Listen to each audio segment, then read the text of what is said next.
right. Well, welcome back to New Shores Reload. We are not in the church.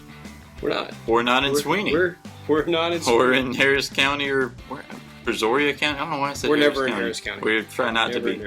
We try not to be. We're in Dallas at the SBTC Empower Conference, Evangelism Conference, and we are filming in our hotel room. We are. Thus these beautiful shadows, although we're just, trying to make it work.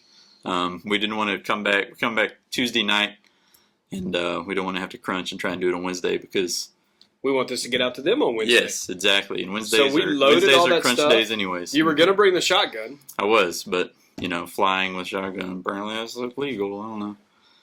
Anyway, yeah. so we loaded all this stuff up. Yeah. Yep. And just so we're they here. Wouldn't miss a reload. Yep, that's right. Tell us things what we do. What is the Evangelism Conference? Evangelism Conference is put on by the Southern Baptist of Texas Convention, just to equip people to evangelize, really. Yeah. So we come to get ideas. I told my kids this morning, they were asking what it was about. We come to get ideas on evangelism. Mm-hmm. We come to, honestly, to get our tanks refilled. Yeah. Because we're always teaching. We're always... So we come to get our tanks refilled, and it's a good day of worship or a good couple of days of worship and preaching. Mm-hmm. And we got to actually get this done so we can go get some dinner and get back to the conference. Yep. Yeah. But we're here. So recap of Sunday's sermon, BJ. 3 sentences or less. Give it to us. 3 sentences or less. Paul is amazed that the Galatian church has so quickly abandoned the gospel, and they're believing now a distorted gospel. Mm-hmm. And he basically says, a curse be on you if you preach a distorted gospel. Yep. And you should be a God pleaser, not a man pleaser. Yep. I think that was 4. Yeah, unacceptable. Close enough, though. I'm already in the 6th quarter. Here we go, folks. Close enough. We're going to hit another 30-minute this week. We'll see. All right. So in that, you talked about if you are a believer, if you're a church member, you need to find a younger believer to invest in, a younger Christian to invest in. So that means what's the age threshold there of younger? Younger, we've baptized 70-year-olds before. So you're not saying age-wise, younger than 20 or younger than 30? That's a good place to start, but, younger believer is just somebody that's new in Christ that's not been a Christian for very long. And if you've been a Christian for any amount of time, then you need to invest in somebody. Yep. You need to. Now, that doesn't mean you sit down and read the Bible with them every day. It could mean that. Could be, yeah. It could mean that. But it really means you just do life with them and you show them what it looks like to live the Christian life out and model that before them. Really, that's what discipleship is. Mm-hmm. It's modeling a Christ-like life in front of people. That's really simply what it is. Now, does that involve Bible and talking about the Bible? Yes. Does that involve talking about God? Yes. Is that 100% of all it is? No, or you're going to be a weirdo and nobody's going to follow you. But yeah, we've got to invest in younger believers. Yeah, because they're the ones that are vulnerable. Exactly. We all are to a point. We all but they are, but they are the ones that are especially vulnerable, especially when it comes to a distorted gospel. Mm-hmm. Yep. And our connect groups, just a shameless connect group plug, comb groups, small groups, whatever you want to call it, are really geared towards that, to just put people together to really disciple each other and do life together. Mm-hmm. And if you're not in a small group, you should be in a small group, because that's where care happens. That's where discipleship happens. That's where evangelism happens. It's the core of who we are. That's where the church really shines, and it's a great thing. There's been tough times in my life that, man, if I wasn't in small group, it would have been a whole lot tougher, because I didn't have, those close knit people of the church around me ministering to me in those situations. Yep. So, All right. So it's not all about age. It's about spiritual maturity. And so if you are spiritually mature, you need to be helping somebody else come along also. Mm-hmm. What about those that are young in their faith? Those that need to be discipled by somebody else? What do they do in this time? So I think... What do they need to be investing in? I think it's important to point out, to do life with people, it takes time. And it takes margin in your schedule. Yeah. So what I find for many people today is they don't disciple another person, not because they don't have the desire to. Maybe it's they think they have a lack of knowledge. But more often than not, it's a lack of time, because it does take time. Mm-hmm. And so I think if they're young in the faith, they need to, first of all, you've got to make sure you got margin in your schedule to do that. Second of all, cut out time to do that. Yeah, it's an intentionality thing. You have to make it a priority, right? Just like anything else. But I think they need to find a place. One of the best ways to get into a discipleship relationship or even to be discipled is not only in small groups, but also in serving in the church. Because as you get plugged into a ministry, let's talk about youth ministry for a minute. When you get plugged into youth ministry, you're going to be hearing preaching every week. You're going to get to know the youth workers. I mean, some of that stuff's just going to naturally happen. You go to youth camp, you're going to see it lived out. I mean, so some of that is, man, if you're young in the faith and you get started by serving and putting yourself around those mature people, then you can start to mimic. That's what Paul says. Paul says, imitate me. Now, that's kind of scary. Yeah. Scary for me. Like, I would never go up to somebody and say, hey, imitate me. Yeah, as I imitate Christ. Imitate me, because I'm such a good Christ follower. It's not exactly what Paul said. He said it in the right motive and the right spirit, but that's kind of what it sounds like. It feels like that sometimes, though, right? It's just like, every time I read that, I'm like... But a young believer comes in and they get around mature believers. You show up to church every chance you get. Why? Not because church saves you anymore, not because church is going to make you mature, but usually church is where the mature Christians hang out.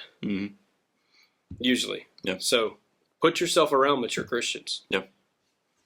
There you go. All right. So you talked about self-righteousness and Christ-righteousness and how those are kind of combat each other. Our own selfishness obviously wants to rely on our own self-righteousness. Talked about the Pharisee and that type of thing, and how we need to rely on Christ-righteousness. That's where our root is in. But what have you seen the people living in that self-righteous model, even though they wouldn't even recognize it or say it that way because it's a church culture thing? What have you seen in the church culture, the effects of that? You talked a lot about that on Sunday morning, so yeah. The problem with self-righteousness in church culture is it turns you into an inward church, and the reason it turns you into an inward church is, number one, self-righteous people always have to one up the other person, so it becomes a competition within the church. Yeah, but it's a huge turnoff. And I know the effect on the community. I'm just going to go ahead and, before you even ask it, it's a huge turnoff to the community because they see right through that. Yeah. Like they see right through the self-righteousness, and they see, and actually I think it hurts you in some ways because it magnifies your flaws because people start looking for them. Absolutely. Because you never have flaws, and then all of a sudden when you have a flaw, boy, it's a big one, and it's magnified because I'm the perfect saint over here that never does anything wrong, So then you're going through extra lengths to make sure this is hidden and suppressed, and that's the absolute opposite of what we're supposed to do as Christ's followers. We're supposed to confess our sins to one another, right? And so, so you've seen those effects on the community. But I will say too, when it talks to church culture, I would say that at our church, the one thing that I love is that, yes, all of us have tendencies towards self-righteousness, like all of us, because we are selfish, right? Self-righteousness. But what I've seen in our church over the years is we have combated that pretty strongly. Not that it's still not there, and not that it's still not lurking in the shadows waiting to rear its ugly head, but we've combated that. And what happens is you have people come in and they feel like this is a place of grace, this is a place where I can be me. And not that we're going to let them stay themselves. We're always wanting Christ to do work in our lives. But it is a welcoming, warm environment to know that, because most people come into the church, especially if they haven't been in church, they know they're sinners. Like they know they've screwed up. Yeah. Like they know that. And the worst thing in the world is for them to come into a group of perfect people. Or seemingly perfect people. Yeah. Plastic people. Because they're going to mess that church up. That's how they feel, and then they won't come. Yeah. But if you have a warm, welcoming environment, the ceilings are going to come down on them. Yes. When you have a warm, welcoming environment like that, it's just like, wow, these people are just like me. Like they struggle just like I do. Even the preacher struggles. Yep. Yep. We were talking about a little bit of that on Sunday night in our small group, and we were talking that fleshes itself in another way that people think, okay, well, because these people over here in this church, man, I can tell they're really good. They're good people. I want to be with them because I need to be with good people. I know that. So I'll clean myself up before I go to church because I'm a bad person. And we all know that never works, right? Well, it leads to self-righteousness. Yeah. Because that's the definition of self-righteousness. You think you can clean yourself up. Yep. And so either you don't come, or if you do come, you come with the plastic version of yourself. And that goes back to repressing and hiding all of our faults and sins. And when we do that, Christ is never able to sanctify us. He cannot make us into who we need to be and who he wants us to be until we admit that we're sinners. And that's not just about salvation. When it comes to salvation, you have to admit you're a sinner, believe that Christ died for your sins, believe that he came back to life, and confess that. Yeah. That's what salvation is. But in the sanctification process, which is basically him making us more and more like Jesus, we also have to admit that we're sinners and we can't do it on our own. Mm-hmm. Like some of us, I think sometimes we think like, man, I really needed Jesus when it comes to that salvation thing. But when it comes to growing in Christ, that's on me. Yeah. Like that's on me and what I can do. Wrong. Right. Like, no. So self-righteousness, it's not just about salvation, it's about sanctification as well. Mm-hmm. Mm-hmm. All right. So with all that said, what effects on people's eternity have you seen that self-righteousness play a part in? Well, unfortunately, for the self-righteous, you've already mentioned it, the self-righteous think they're good with God because of all the good they've done. It becomes a distorted gospel kind of thing that we talked about Sunday, the works-based gospel. Mm-hmm. And they quickly turn into a works-based, well, I've done this and I've done that. And look at me, God, look how much I've done for you. And unfortunately, I think many of those people will probably end up in hell because they haven't trusted Jesus completely. Yep. They've trusted themselves. And not only that, for the people that are outside the church that see those people, their eternal destiny is also hanging in the balance, mm-hmm. right? Even now, people in your life, their eternal destiny is hanging in the balance. And how we live before them, self-righteousness, Christ-righteousness, is going to possibly affect how they view Christianity, which will, in effect, lead them down one road or the other when it comes to their eternity. Yeah, it's not all just about coming to church. It's about our daily walk with people around us and how they see us. Yeah. And if they see us being real, hey, they're not so different. They're all a bunch of sinners. We're all terrible. Yeah, and that doesn't mean like I've heard this before. Like, yeah, I'm just trying to reach people, so I'm going to go to the cake party and get right in there with them. That's not exactly what we're talking about here. Mm-hmm. But it is when you have flaws, you admit those flaws. Right. You admit that you're a sinner even after Christ has saved you, because we're not perfect. And so I think that there's a powerful draw to that when we can admit that we're sinners, when we can admit that we still have flaws, we can admit still we're a work in progress. We are promised that Christ is going to complete the work He started in us, mm-hmm. but that's a long road. Mm-hmm. That ain't a quick fix. So. Yep. All right. You also talked a little bit on people pleasing. We're going to start meddling here. We're done preaching. What are some of the pitfalls of that, of pleasing man rather than pleasing God?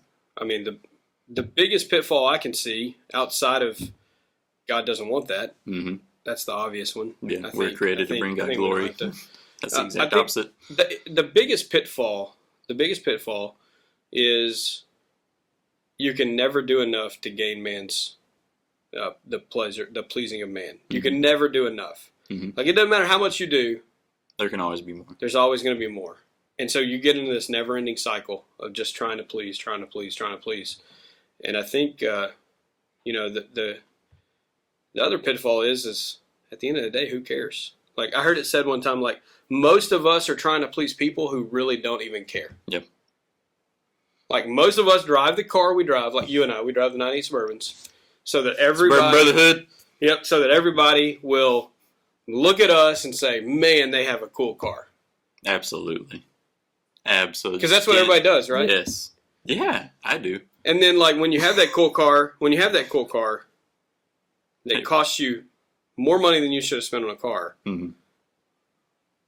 to please people that don't care, they're not coming up to you in the grocery store parking lot wanting to get to know you, wanting to befriend you because you drive a certain car. Yeah. Now, if you drive there are some. When you drive a really, really cool car, yeah, they might come and take a picture with it. Yeah. They might come and say, "Oh, that's a cool car," blah, blah. Yeah. But they don't care about you. They're going to go about their life, mm-hmm. and they're going to forget that they even met you. Yep. And that's part nowadays they'll come up and be like, "Man, what's your Instagram? Your car's on your Instagram?" And you're like, "No, I don't got Instagram." They're like, "Oh, what's Instagram?" All right, see you. I don't know. Hear the kids talk about it. Instagram. I suppose that's the thing. Yeah. Anyways, I got off Instagram. Yeah. I tried Instagram. Mm-hmm. I'm actually on. I just never get on, yeah. if that makes sense. I get on like once every 3 or 4 months, and it just doesn't make sense to me, I guess because I'm old. Yeah. But I tried to post 2 pictures at one time, and I was told by my almost as old wife, you can't do that. Only 1 picture at a time. And then I tried to post a picture like several hours later. Mm-hmm. No, you can't do that. This is Instagram. If you post a picture later, you have to put like some hashtag latergram or something like that. Seriously, I was like, okay, this is too much for me. I'll go back to Facebook with old people. I have an Instagram, but it's only for the tool business. Just put tools on there once in a while. Do you? I haven't in a long time, but I used to. I didn't think I used to. I liked how you pointed at that there. Yeah, that's right. Yeah. D2U. Anyways, another pitfall I see is worry. Right? That's a huge pitfall. Yeah, we can start worrying about what this person thinks, what this person thinks, and before you know it, I mean, you're worrying about all kinds of different scenarios that 99% of them will never even happen, right? Yeah. So here's the thing that I've heard from several leadership gurus, and they say this to leaders, but it really plays into people pleasing as well. Mm-hmm. Like they say, if you want to make everyone happy, go sell ice cream. Don't lead, because in leadership, you can't make everybody happy. Mm-hmm. And I would go a step further and make a spiritual aspect. In pleasing God, there is absolutely no way you're going to make everybody happy in your life. There's absolutely no way. And so you've got to, like I said Sunday morning, you got to draw that line in the sand. And the line is there. And we've got a choice to make. Are we going to please people, or are we going to please God? And ultimately, the sad thing about pleasing people, which most people follow that route, the sad part about it is it's just a huge trap. You never win. Mm-hmm. Like, you never win. There's no reward for that. Yep. It's always work. It's always the next step. It's always, well, this person, well, that person, well, this person. Mm-hmm. With God, it's like God lays out what he wants, lays out what he expects. And the beauty of it is when we do please him, it might hack some people off. They might not be happy with us, but guess what? There's a reward at the end. Mm-hmm. So why would we not do it? Yep. Like, I don't know. It blows my mind. Yep. But we still do it. We you still and do I. it. I we still do it. I feel, we still do it. Fall back into it. Are we putting a suggestion box out in the lobby for? No. Oh. Nope. We're not. Oh. Okay. I was hoping. I had some songs that I wanted you to sing. No, that's not going to happen. I don't even do the songs I want to do. Be Thou My Vision, that's been on my top list for like ever since I started leading worship. Like, I want to do this song. And we just introduced Didn't we do that Sunday? Huh? Yeah, we did do it Sunday. Yeah. We introduced it, 3 or 4 weeks, 5 weeks ago? Did you do that? And how many years? I did do it as a response song this week. Mm-hmm. Yeah. But yeah, I've been leading worship how many years now? 3, 4? 3, 4, yeah, something like going that. On 4. Yeah. Going on 4. Anyway, so yeah. Try and do what the church needs, not what I want. Sometimes what about me what I off. want? I don't What care. about what I want? We all know I don't care what you want. we all know that I don't care about people pleasing all that much. What? Yeah, I know, it's a shocker. That's Anyway. gotten me in trouble. That's actually got me in trouble. You don't say. Yeah, trying to please God and do what he wants me to do. Yeah. King Saul. Anyways, well, that's it for Reload. You threw that in there, didn't you? I think we got under 20 minutes this time. I think so. I'm feeling good about it. Yeah. Maybe we need to we do don't a have hotel a every week. We don't have a timer in that. We don't have a lot of the stuff. But it's time to go get some dinner. It is. It is time. So we're going to go. Thank y'all for tuning in again. Subscribe.